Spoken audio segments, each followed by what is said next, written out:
今日は東光堂さんへお邪魔しております。東光堂の吉岡総一郎社長へインタビューさせていただきます。どうぞよろしくお願いいたします。よろしくお願いします。それでは早速いろいろ質問させていただければと思います。はい、まずこちらの東光堂さんなんですけれども、どういったお店かっていうのを教えていただけますか？はい、主にですね、和食器の販売を行っておりまして、一般のお客様向けはもちろんですけども、あとは飲食店、料理屋さんとか、あとホテルですとか、そういったところにも卸の販売も行っております。で、取り扱っている商品としては、京都の清水焼、あと佐賀県の有田焼を中心に、全国各地の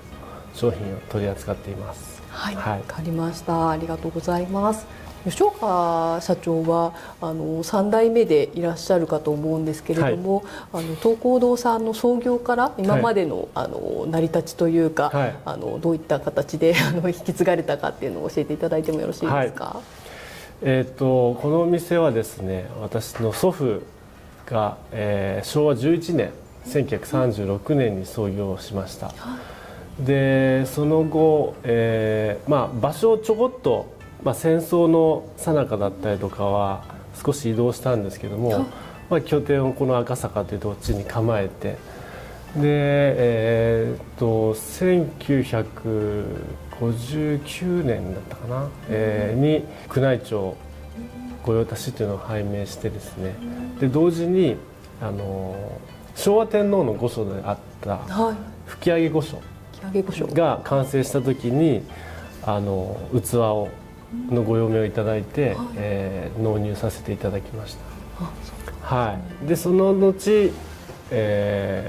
赤坂を拠点にいろいろとご商売をさせていただいて、平成2年ですかね、今もともとはお店と住まいが一緒だったんですけども、今このような形で1階を店舗にして上をビルにしてという形になって、今日までやってます。そうなんですね。じゃあこちらにご自宅があって。そうですね。僕が中学1年生ぐらいまでですかね。一応生まれ育ちは赤坂っていうふうに言ってます。そうなんですね。こちらは建て替えをビルに建て替えをされたんですか？そうですね。その前は一戸建て。そうですね。この赤坂っていうところは今でこそ高いビルがいっぱい建ってますけど、その頃は僕がまだ子供の頃は本当に商店という名前の通り低い一軒家というか、そういうお店ばかりだったんですけども、やっぱりバブルの時ですね、皆さんいろいろと建て替えられてこのような土地になってます。そうなんですね。今はね、なんか本当にビルが多くて、すぐ近くにテレビ局もあったりとかで、だいぶ違うんですね。ありがとうございます。吉岡社長は令和の時に社長になられたということなんですけれども、もともと3代目で小さい頃からなられるご予定というか、やっぱり日本の中小企業って代々長男とか長女が継がれることが多いので、吉岡さんも小さい頃からそういった教育とかされてきたのかなと思うんですけども、なんかいつから継ぐんだろうなとかって意識されたとかってありますか？先ほどもお話したように、前は一軒家だったんですね。で当然その時に祖父母とも一緒に同居してたので、小さい時からなんとなくそういったあなたが継ぎなさいとかそういうことを言われたことはないですけども、なんとなく雰囲気というか空気感で、感じてたなとは思います。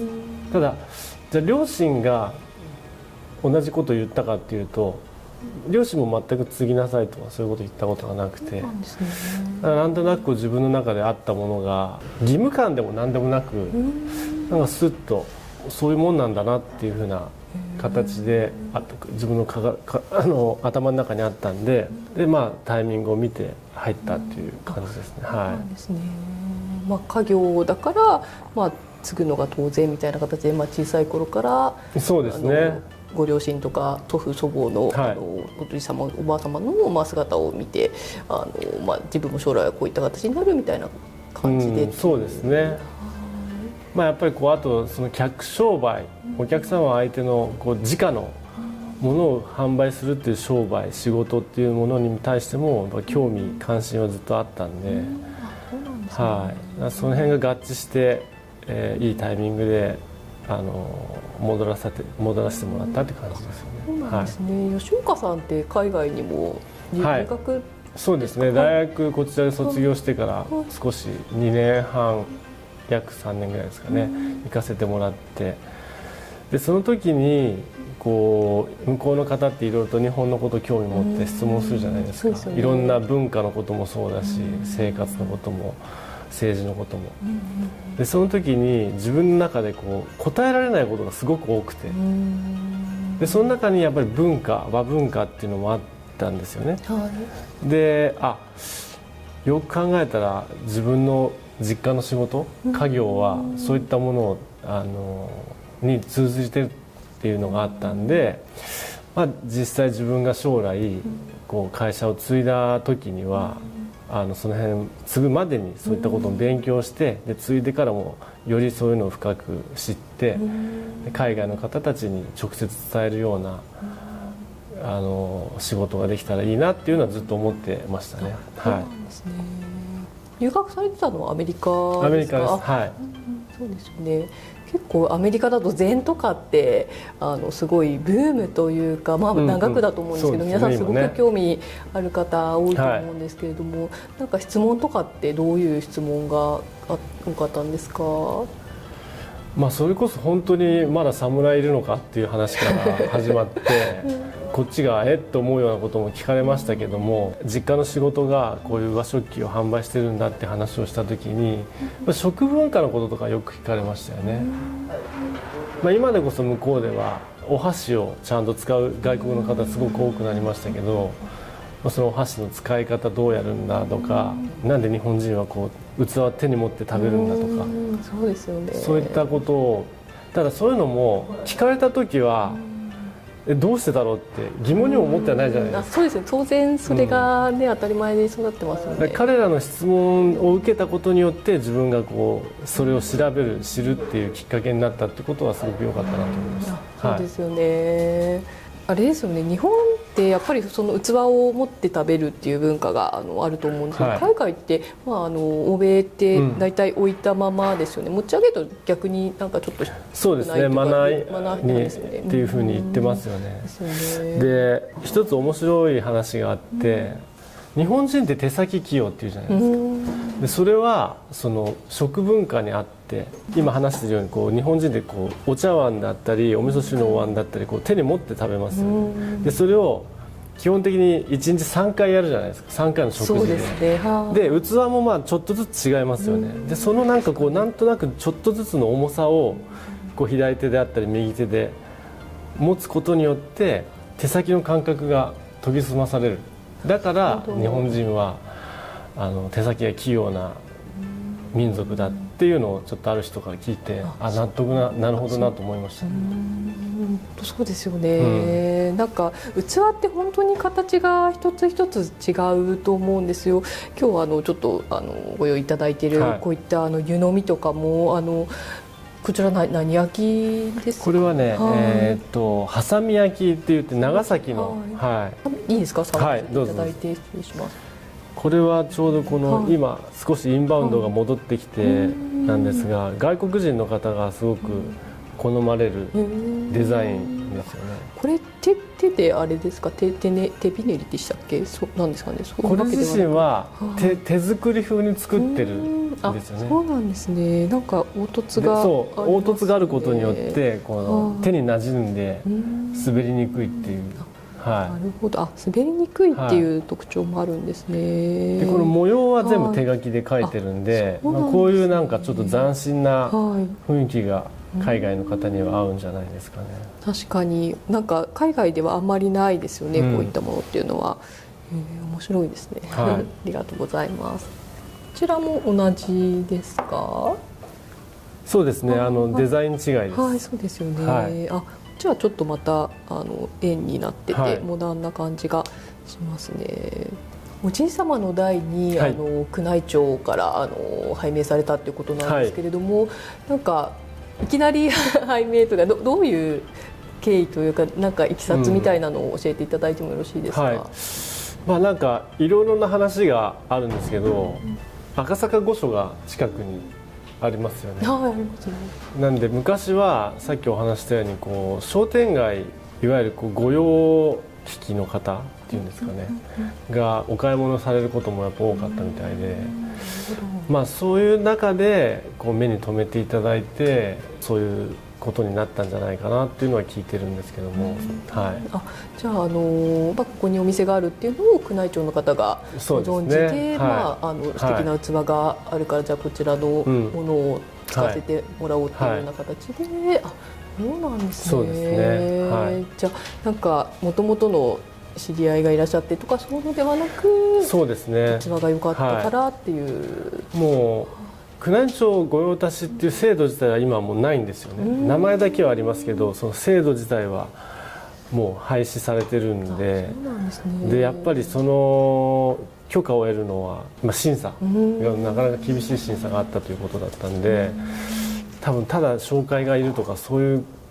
程度ではなかなかなれなかったんじゃないかなとは聞いてますけども、はい、だからそういう意味では祖父には感謝していますよね。だいぶ違いますよね、イメージというかね、すごいですよね。だからそれを代々受け継がれてという形で、そういうのって途中で変えられちゃったりとかってあるんですか？そういうのはもうなく、もうここがっていう感じなんですかね。多分何かこう適さないことがあったりとかした場合、やっぱりそういったものっていうのは、取り上げ制度がもうないので取り上げられるということはないとは思いますけども、おそらく必要な時のお声掛けとかっていうのはなくなっちゃうかもしれないですよね。そうなんですね。じゃあちょっと代々守っていかないとっていうプレッシャーみたいなのは、身の振り方に気をつけてます。そうなんですね。次の代もねお子さんいらっしゃるので、じゃあまた吉岡さんのお子さんが継がれるっていうような。なんか以前の、放送紙が菊の模様で、友人にお祝いでプレゼントさせていただいた時に、菊の放送紙だったのですごく驚かれてて、なんかあんまり放送紙でなんかめったに当たらないんじゃないですけど、なんかね菊ってやっぱり皇室が使われる、模様なのでなかなかちょっと使いにくいっていうのがあって、すごいねみたいな感じで、言われたんですけれども、なんかやっぱり許可みたいなものとかって必要なんですか？御用達なので、あえて菊みたいな形だったんですか？菊の御紋って、天皇陛下についてると思うんですけど、あれやっぱりこう花びらの数だったりとか八重になっていたりとかっていうのが厳密に決まってるんですよね。で例えばその花びらの数が違う菊の模様であれば全然問題なく使えるんですよね。だからパスポートについてる菊の御紋も、あれは天皇陛下がつけられるものとはまた違うものなんですよね。なんで結構いろんなところで菊の御紋っていうのは見ると思うんですけど、ちょっとその辺の違いを見ると面白いかもしれないですね。そうですね。なんか菊の御紋イコールっていう感じではなく、もうそれぞれというか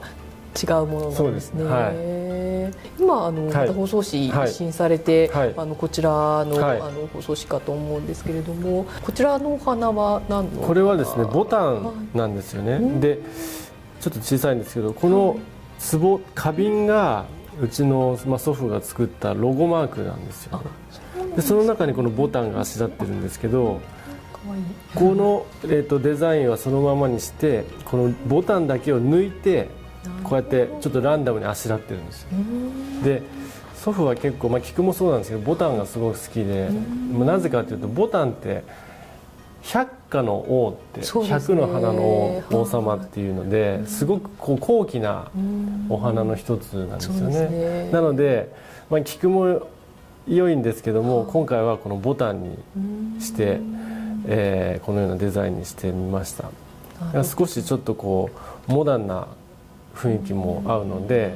ちょっとこのアルファベットのロゴなんかも作って、外国人のお客様にも伝わるように、はい、そんな感じで作ってみました。あ、そうなんですね。なんかすごいね、ボタンってやっぱり中国の方とかって、ボタンと菊がやっぱり日本と中国って近いっていうこともあって、すごいやっぱり皆さん大切にされていて、やっぱりね中国の方でも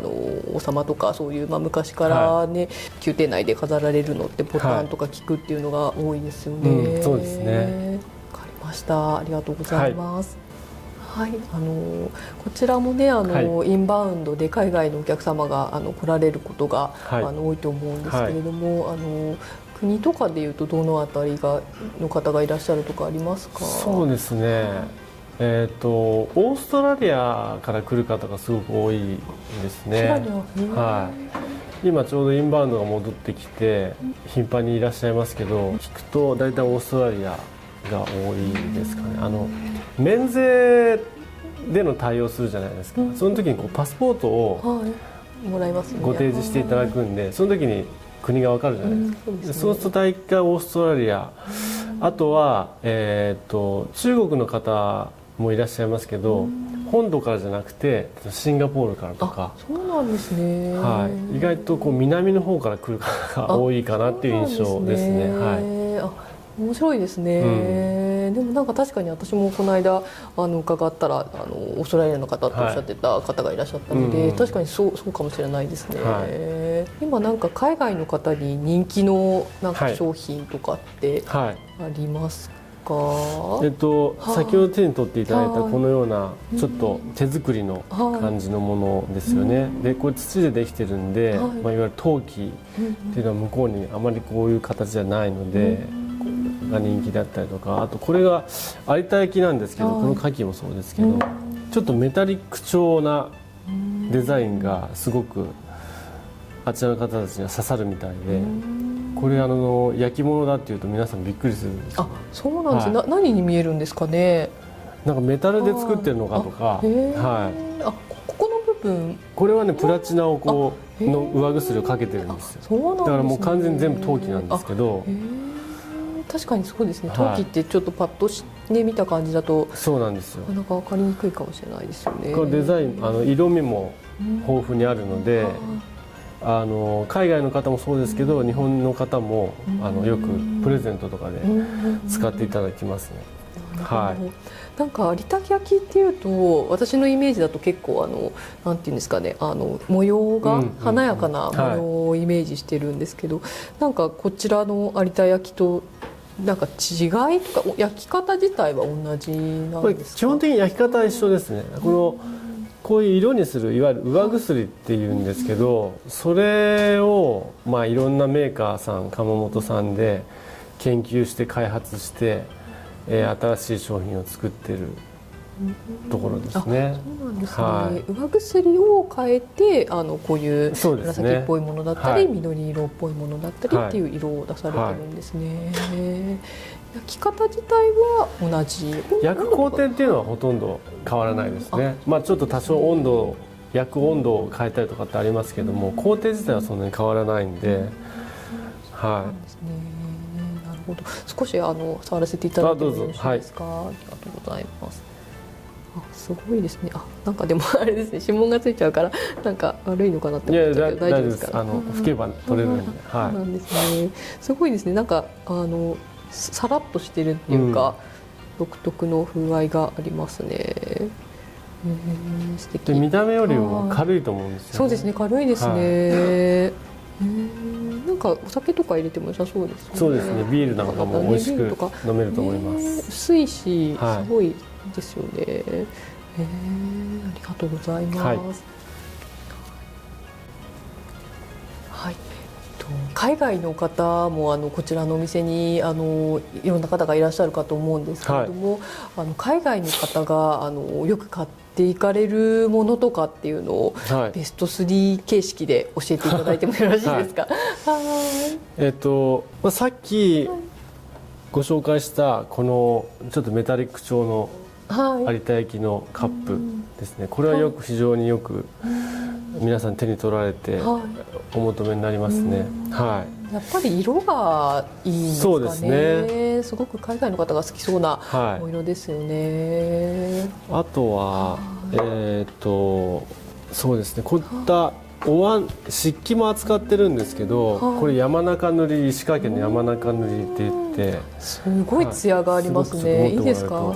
すごくねこれ薄いんですよ。山桜っていう木で作っていて、薄いんですけど割れにくくて丈夫で、これで一回お味噌汁飲むと多分他のもので飲めなくなるぐらい。そうですね。口当たりもいいし、でサイズが大中小ってあって、これ真ん中のサイズなんですけど、大きなものだったりすると、例えばちょっとした丼物とか麺類とかそういったものも使えるんで、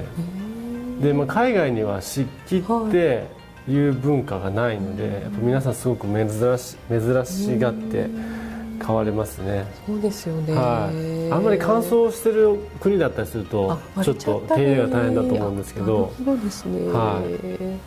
お手入れってなんかこういうのって絹とかでちょっと拭いてみたいな感じとかなんですか。そんなにあんまり神経質な、本当にこう水で使われたらさっと拭いて、水拭きして、であとは拭いてもらえれば、で乾かしておけばいいんですよ。中に物がずっと入ってるっていうのがあんまり良くないんで、濡れてたりとか。なるほど。なんかお正月でしか使わないようなちょっといいものとかちょっとうちにもあったりするんですけど、そういうのとかってお手入れをどうしたらいいのかなっていうのすごい結構いつも考えてしまいますね。本当にいいものは、例えば塗り物でいうと輪島塗りとか、ああいったものはすごくちょっと神経質になったりするかもしれないんですけど、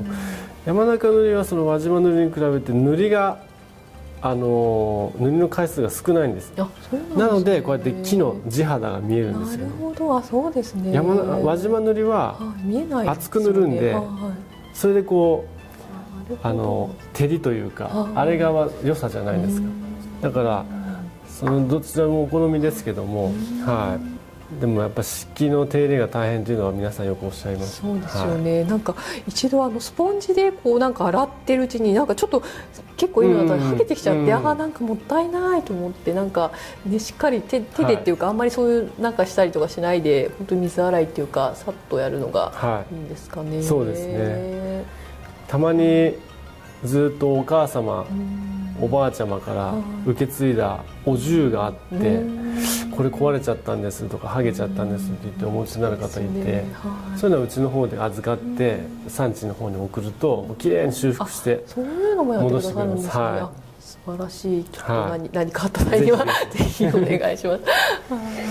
でもう一つは、これはお抹茶碗なんですけど、ちょっとこの表列模様って言って少し、こうわざとひびが入ってるような感じにしてるんですけど、で周りにこうちょっとモダンな銀彩を入れて、ここに三島模様を入れてるんですけども、三島でにしてるんですけど。そうなんですね。三島模様っていうのはどういう、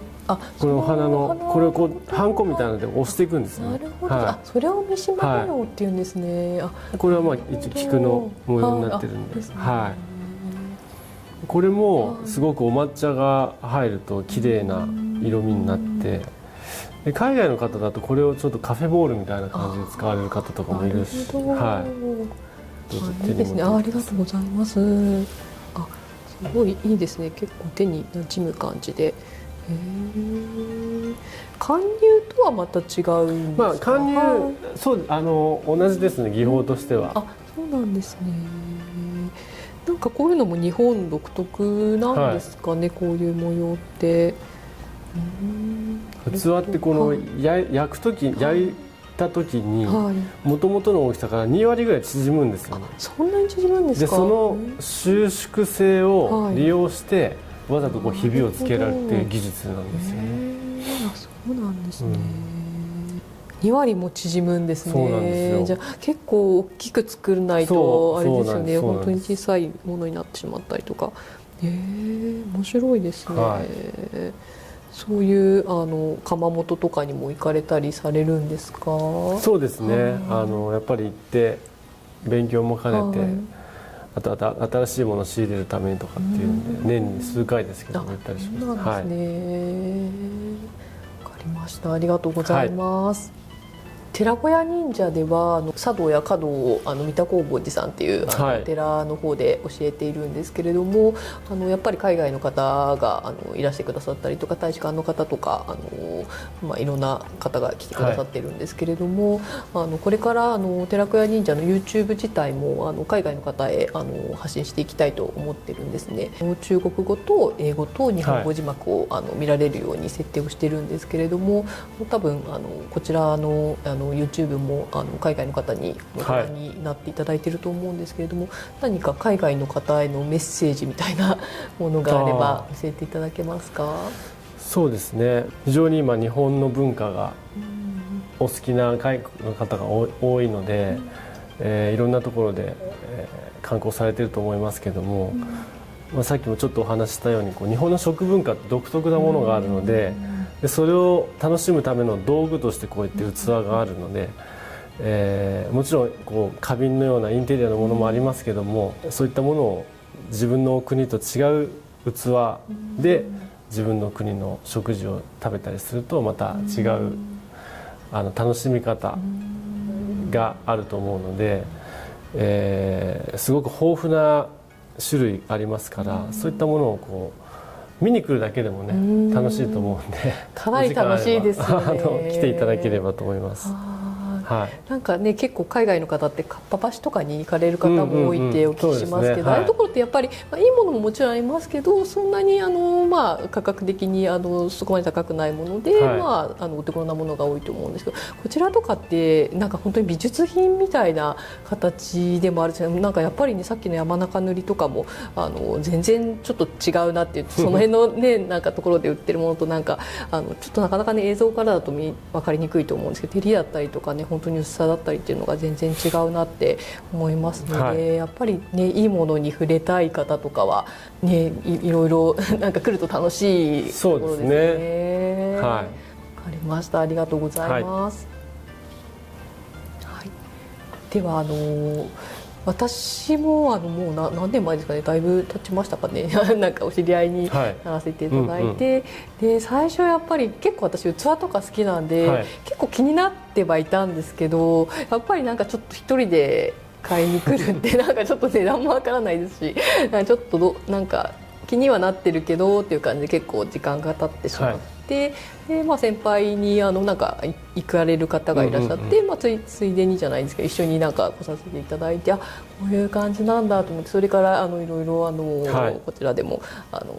購入させていただいたりしてるかと思うんですけれども、ありがとうございます。なかなかちょっと敷居が高いと言いますか、そういうの好きな方とかもなかなか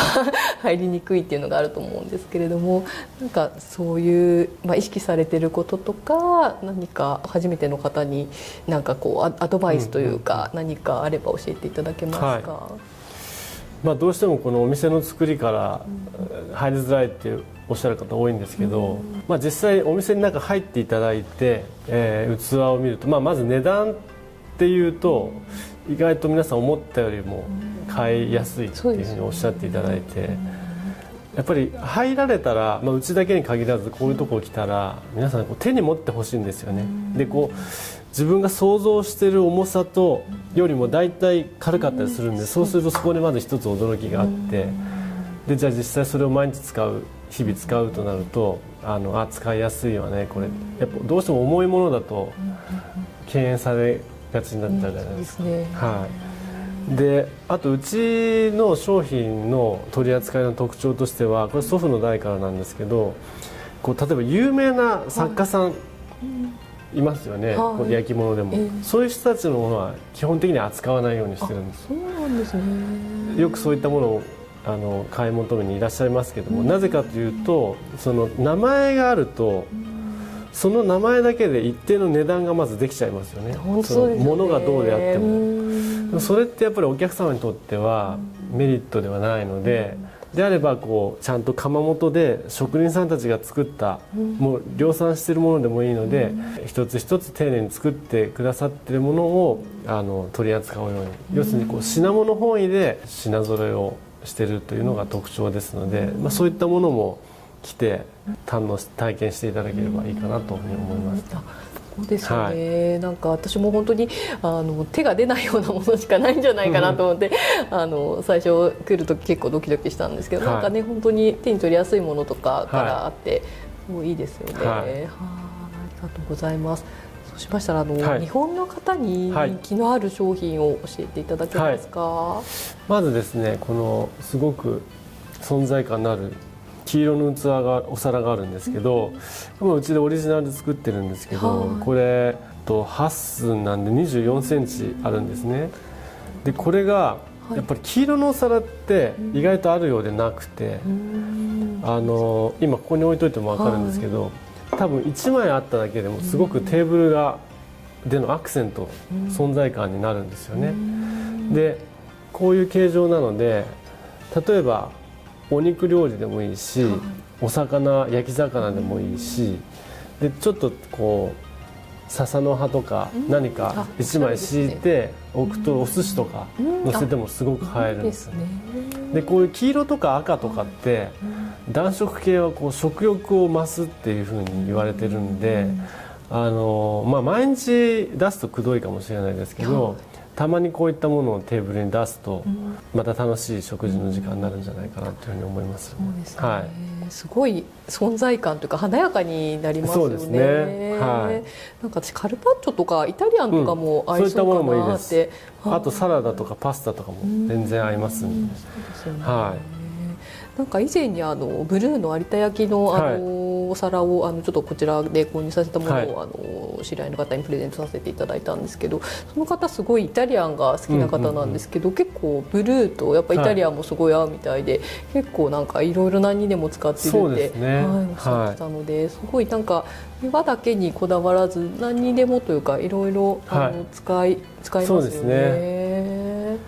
無地のお皿っていうと大体皆さん白のお皿使われるんですけど、白ももちろんいいんですけど、もし同じ無地であれば色が入ったものを使われると、さっきお話したようにこうちょっとテーブルのアクセントになったりするんでいいかなと思いますね。そうですね。こちらはなんていう模様なんですか？これ線段、漢数字の線に1段2段の階段の段という字、それがこういわゆる段々になってるんで、線段模様っていう線段っていうんですけども、形がね。なるほど。なんかすごいあれですよね。普通のなんか円じゃなくて、本当にちょっと段がなんかこうなってるのがいいですね。少しこういうふうにあるんで、ちょっと汁気のあるものとかでもこぼれないようにできてますね。素敵ですね。ありがとうございます。あとですね、ちょっとすごくトラディショナルな感じですけど、これは有田焼のお皿で、これ縁がこういうふうになってるの輪花模様って、一輪二輪、お花の一輪二輪にお花って書くんですけども、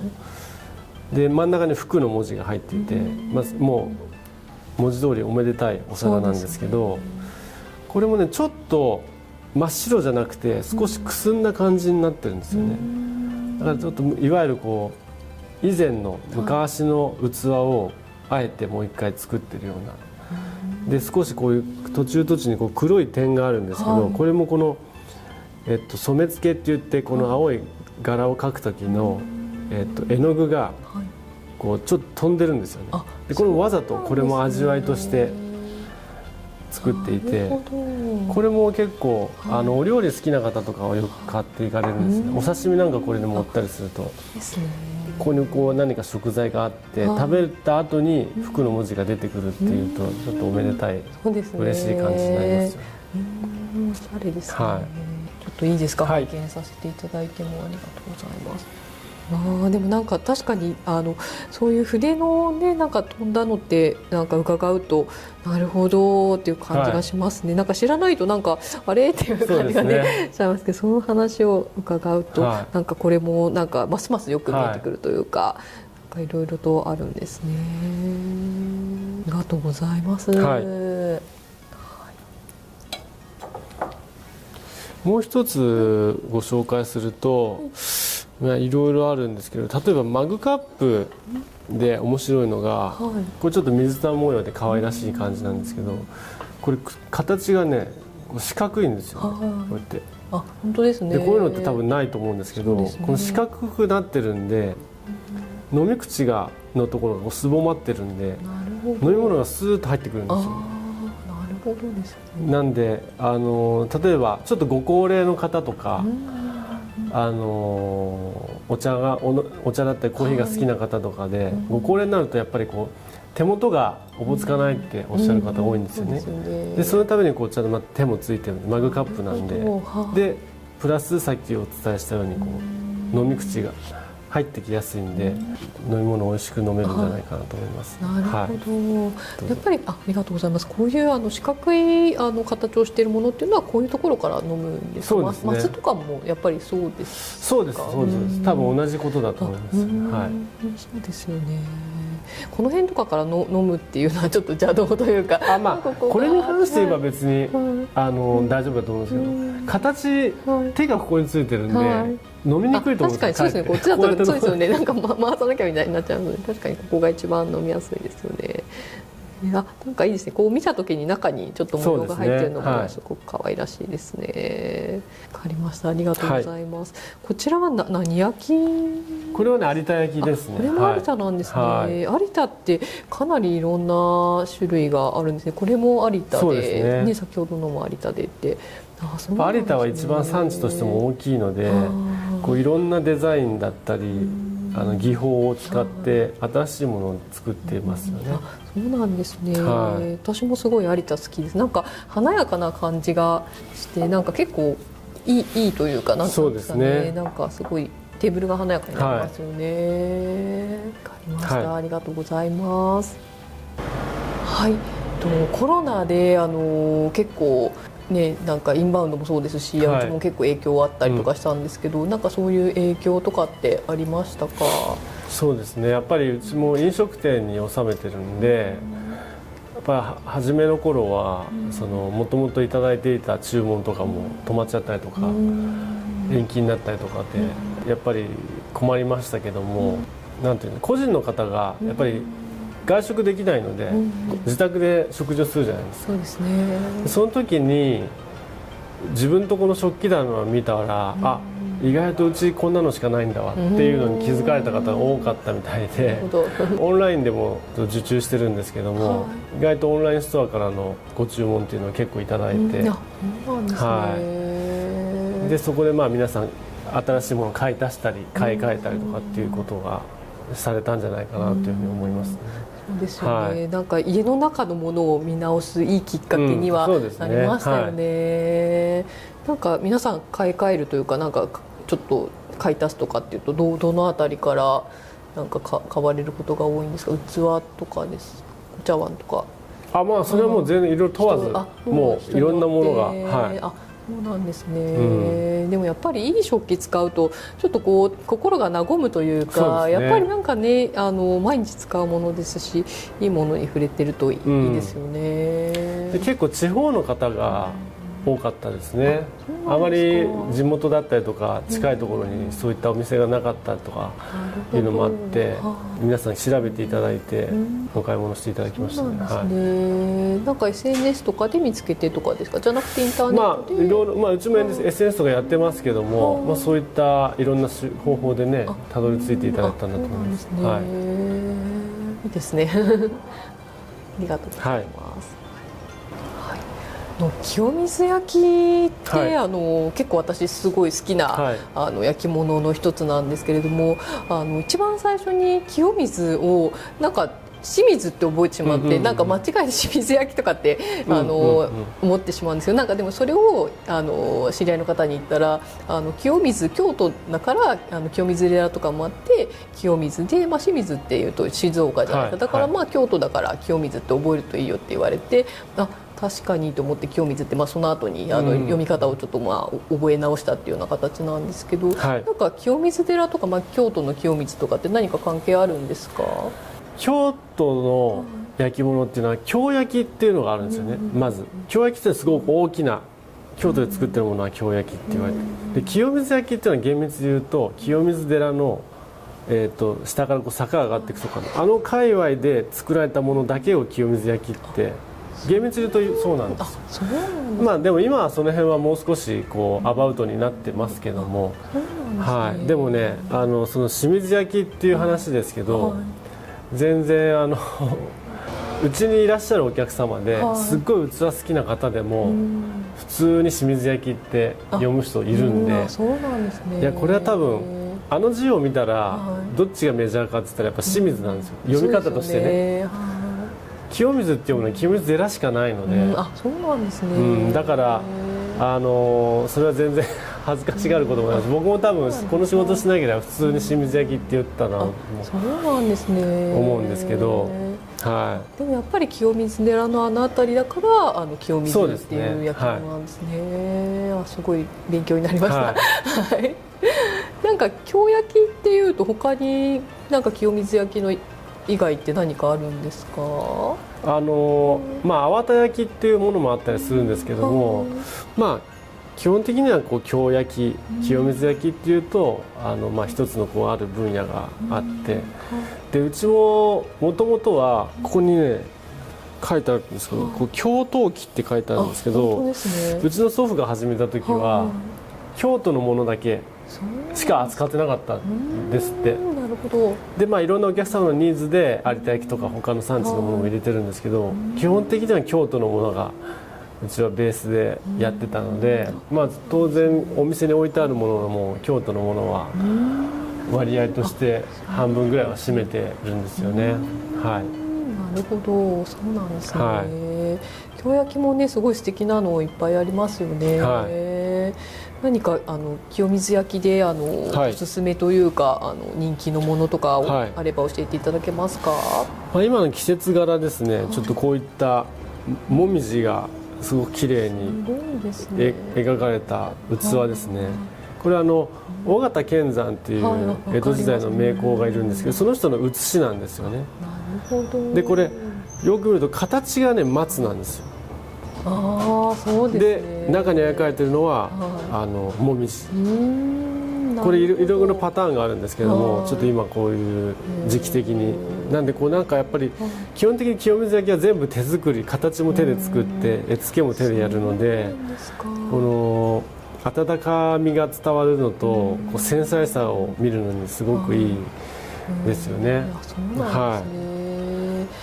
なんかその形も手で作られたそうですね。ありがとうございます。なんかすごい独特な形ですよね。裏でもなんかちゃんと形がしっかりわかりますね。だから清水焼きは同じ商品でもちょっとずつこう雰囲気が違っているんで、そういうのを楽しむと面白いですよね。光の加減でちょっともみじのね感じも変わりますね。すごい素敵なお皿ですね。ありがとうございます。あとはちょっとこれ杯ぐいのみなんですけど、これも中が染付で細かい桜がこう書いてあるんですよ。で横にはこう青海波って青い海の波って書くんですけど、これもねお着物の模様でもありますけども、すごくおめでたい絵柄ですよね。こんだけこの小さいところに描くのはすごく、これ手作業でされてるんですね。すごいですね。これだけ中にこれ中に桜とでもみじが少し出てる。本当だ。これ雲の錦って書いて雲金模様っていうんですけど、春のものと秋のものがあるんで1年通して使える。なるほど。でこれだけ詰めて書き詰めてあるんで、お酒入れるとねこうなんか桜の花びらがこう揺れてるような感じでいいですね。ちょっと揺らぐ感じで、なんかのんびりできそうですね。いいですね。お休みの日とかにこういうの使うとすごいですよね。夜とかゆっくりしたい時とかにちょっとね一人でとかでもいい時間が過ごせそうですね。わかりました。ありがとうございます。あともう一つはその絵柄でいうとこれもよく代表的なんですけど、ひょうたんが6個書いてあるんですよね。でこれ大体ひょうたんって6個書いてある模様多いんですけど、なんでかっていうと、無病息災の語呂合わせで6個のひごで無病っていうんですけど、だから6個なんですね。そうなんです。だからひょうたんのものはプレゼントとかにするとちょっとこう少しうんちくも添えられるんで喜ばれると思います。すごくこれも軽いんで、はい、あ、本当だ、思ったよりなんか軽いですね、形もなんかちょっと変わった形ですね。面白い。なんか今の主流というか、マグカップ風のものとかって人気があるんですか？そうですね、さっきも話してましたけど、僕手がついているものなんで、手がついてるとこやっぱ安心じゃないですか。そうですよね、落とさないですもんね。なんか色とかって何かこの6個のそれぞれ違うのって意味があったりするんですか？これは多分そのデザインでそうしてると思うんですけど、同じ絵が色で描いてあるものもありますけども、なんかモダンな感じで可愛らしいですね、ありがとうございます。はい、